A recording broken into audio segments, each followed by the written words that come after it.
In the last episode, we uncovered a bit about Hope's past, especially workers' sacrifices while pushing the Canadian Pacific Railway through the Fraser Canyon.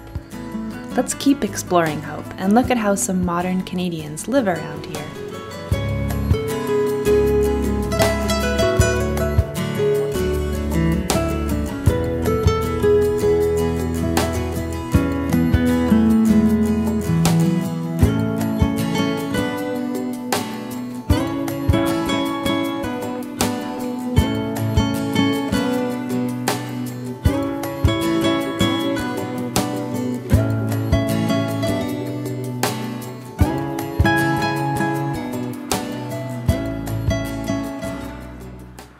Right next to Yale lies a very historical house. It was built in 1864, right beside the Fraser River, with gentle mountain winds and the river water rushing past. It is breathtakingly beautiful.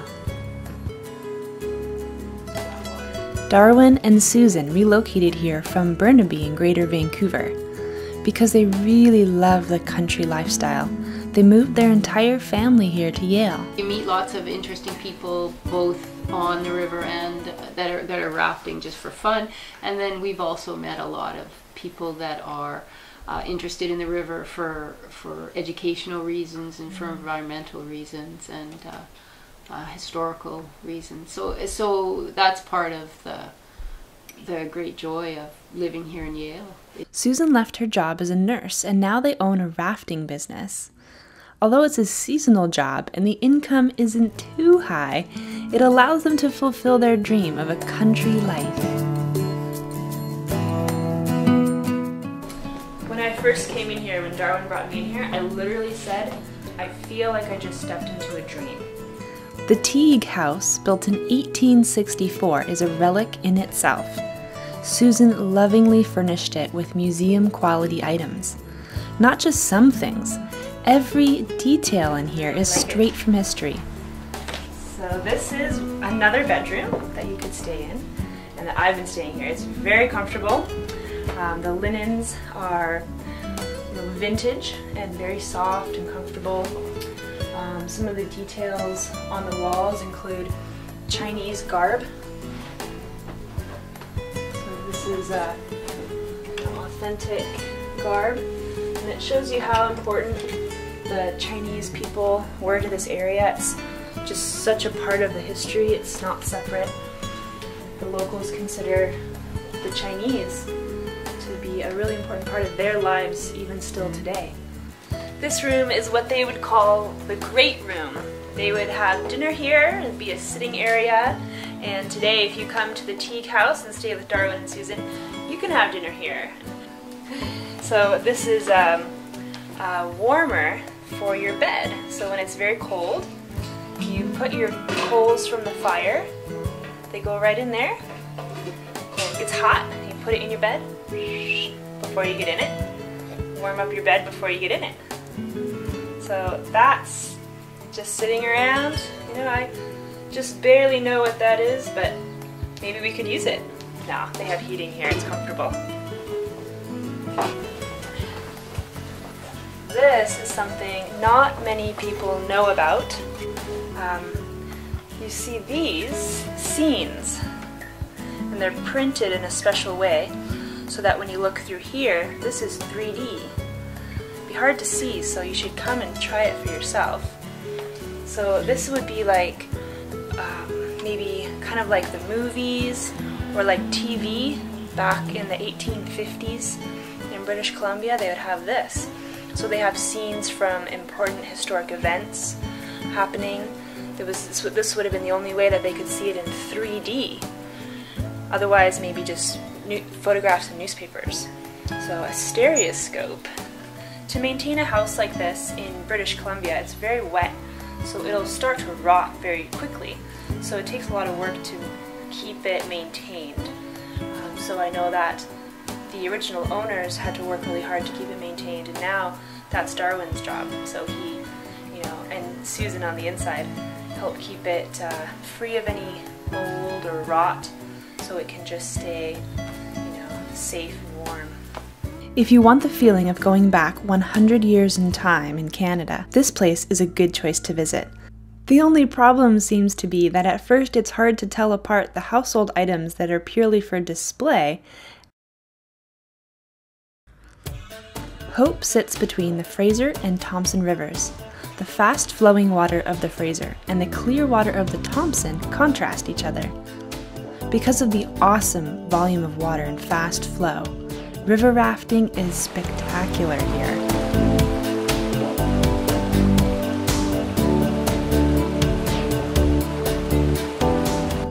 Today, Darwin and Susan's son, Will, welcomed me. Their 20-year-old can definitely hold his own in the business and on the river. He's leading our rafting trip today.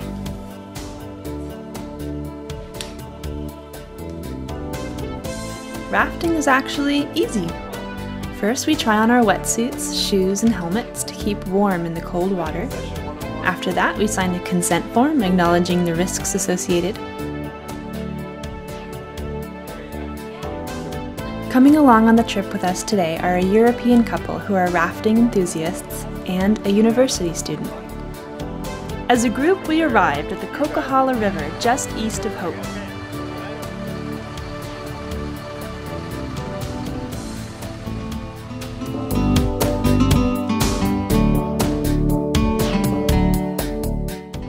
Why aren't we rafting the Fraser, you ask? The Fraser is a lovely river to raft. It's wide and smooth, makes for a gentle sightseeing tour through the wilderness. But I want some adventure. Darwin and Will assure me that now is the best time to raft the Coquihalla because of all the water running in from the snowmelt. It's so clear and strong and fast in early summer. It's time to get in the river for the river trip. I'm a little bit scared. I don't know what to expect, but I want to take the risk. I'm ready to get on the river. Let's go.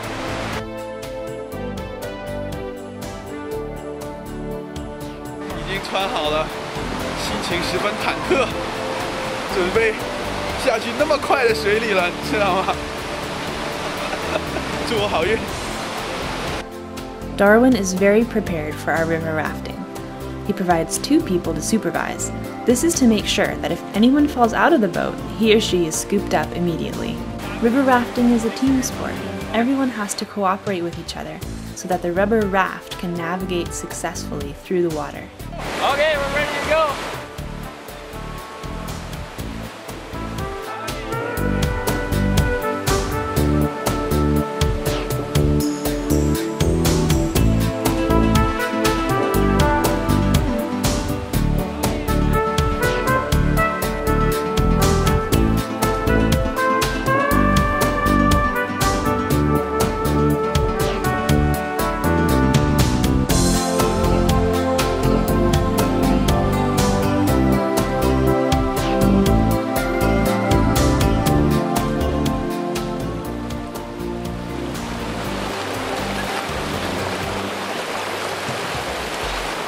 Every so often, the nose of the raft plunges into the water and splashes everyone. It's thrilling, totally exciting.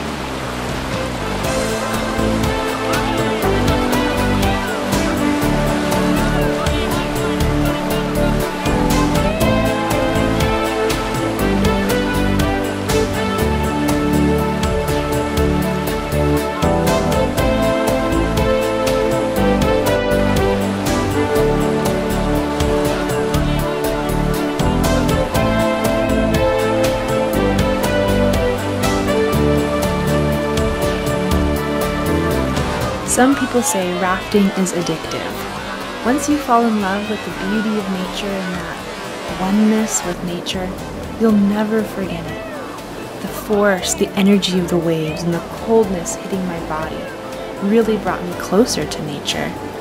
I felt like a warrior.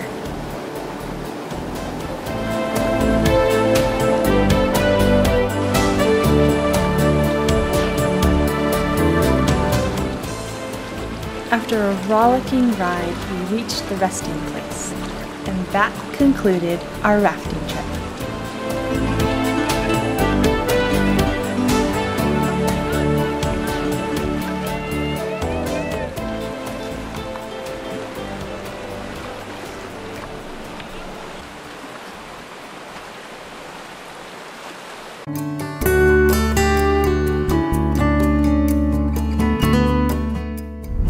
It's so amazing in Hope. I just finished a river trip and now I want to try something really different. I want to fly in the sky.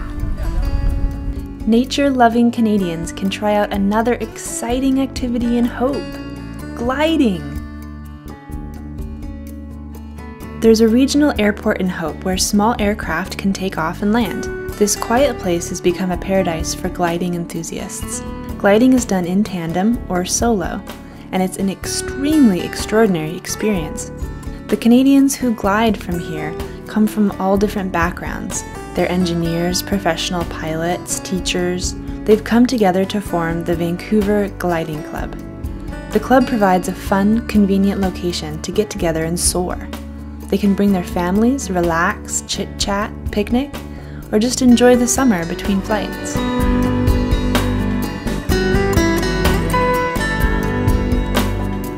James here has tons of experience gliding. He's also the president of the club. Make sure that they're secure in the glider with the seat belts on and that they're comfortable. And they really just have to sit back and enjoy the flight.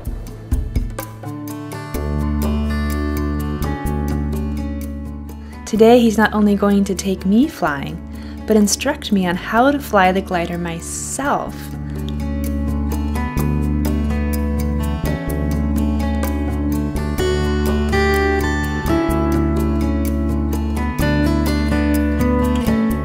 Flying a glider is not terribly hard, but definitely strict on safety measures. First, I get a lesson in the glider cockpit about all the instruments. And I can give you a quick lesson before we... If I say raise the nose, you want to hold the stick back. If I say lower the nose, you want to pull the stick forward. And of course, how to escape should the craft lose control. All civilian gliders include parachutes. But no worries, James says there isn't a single case of someone needing to use a parachute here.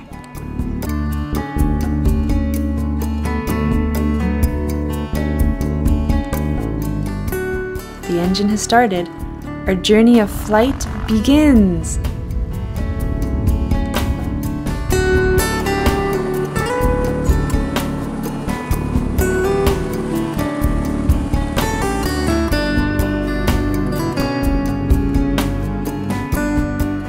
The two-person glider is pulled by a propeller plane to a certain altitude. Then it is released. After that, we're flying around, free as a bird.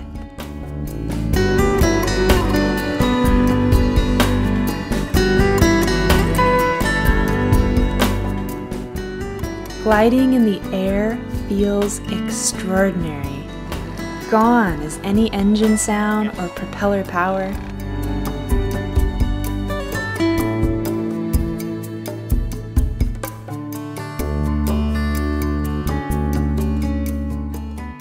I'm off the controls. Wow. It's a meter off here. So now I'm leveling out here? Yeah, so now you can level out and just point straight down the river. Wow, I'm flying this glider. At first I was nervous when I took control of the glider, but very quickly my fear was gone. James helped so much. I felt what it was like to be in harmony with nature, flying and free as a bird.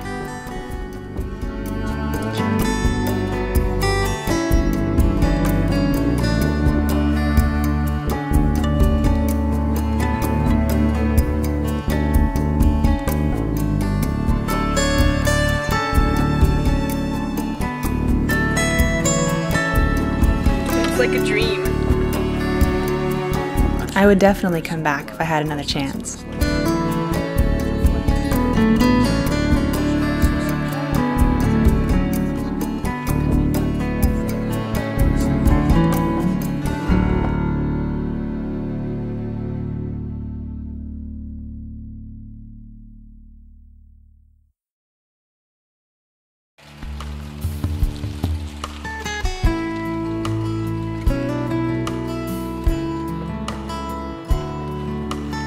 Wherever you travel, you have to eat.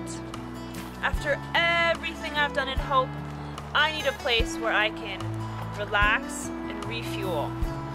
The locals say this is the best place to eat. The Home restaurant is located on Old Princeton Highway in Hope. Remember the first encounter between Rambo and the police officer in First Blood? The entrance to this restaurant faces that exact spot.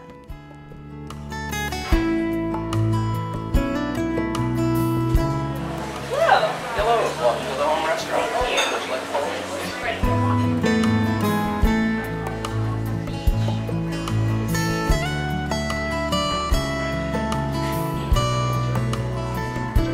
Thank you very much.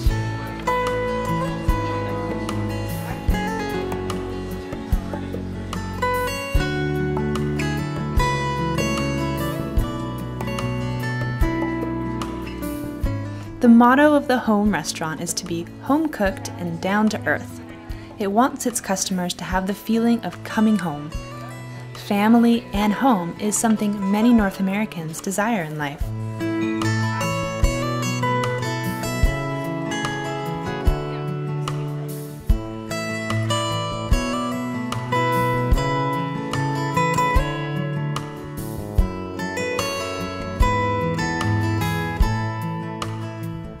The whole concept is to have a pit stop for people to come in and relax and enjoy their meal and walk out feeling like they've been basically eating at home.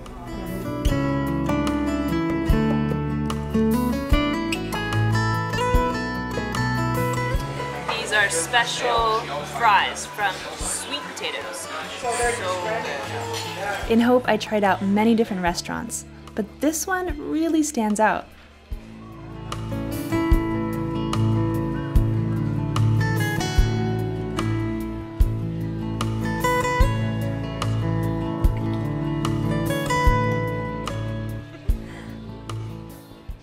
If you ask Canadians what is their go-to destination during summer, most of the answers will include some variation of leaving the buzz of city life, getting into the natural beauty, and going to camp. during weekends and holidays, Canadians love going camping. They would much rather be outdoors, in the nature, in the beauty, than sitting at home. Today, I'm going to introduce you to a place called Campsquia.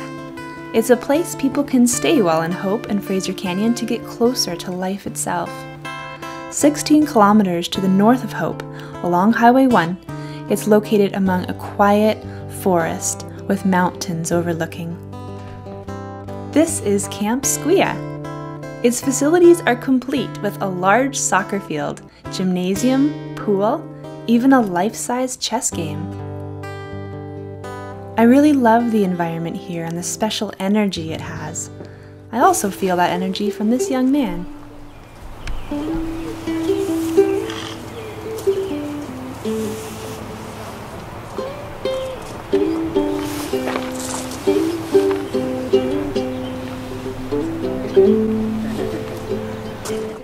The camp supervisor said that the place is made exclusively for people to gather in groups, to enjoy some peace and quiet for themselves, to really build their bonds with each One of the other. missions of the camp has always been to provide a safe place for people to come, sort of declutter, get away from a lot of that, and then develop relationships with maybe family members, with neighbors, congregational members, if it's churches that are.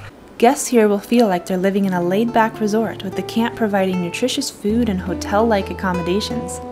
It's a place friends, family, or colleagues can come to enjoy each other's company.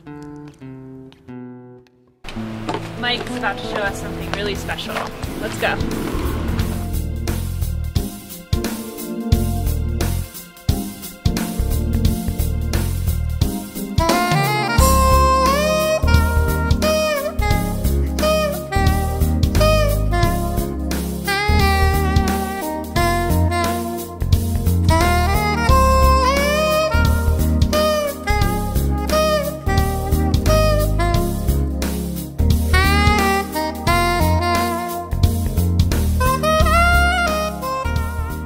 This foresty nook is somewhere camp guests can have a bonfire and sing songs during summer evenings.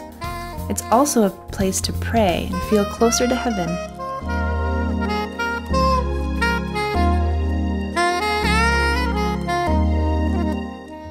For fans of archery, there's an archery range here. Mike demonstrated how to use the bow and arrow. The camera crew are also eager to try it out. It's so fun.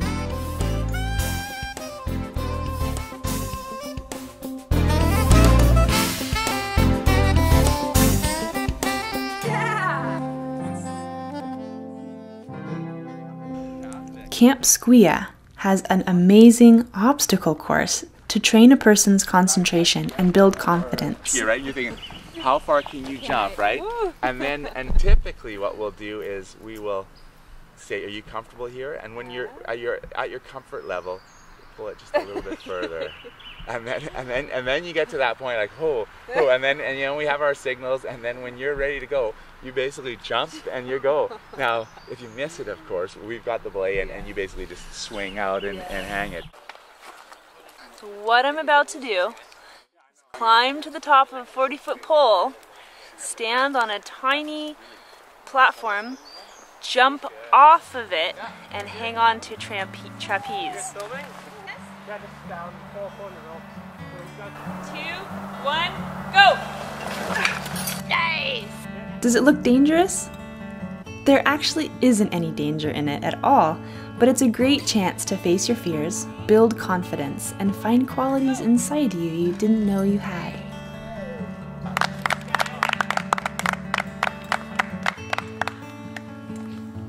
Campsquia has special access to a pristine little lake within a patch of forest. Mike took us canoeing. The lake water is clear and reflects the forest and mountain ranges. The canoe glides. Sparkling ripples are like fine lines on silk, smooth and light green, blue, dark blue. Clouds hover, mountains peer down. Clouds stroll along while the blue sky beams, all to create one giant masterpiece.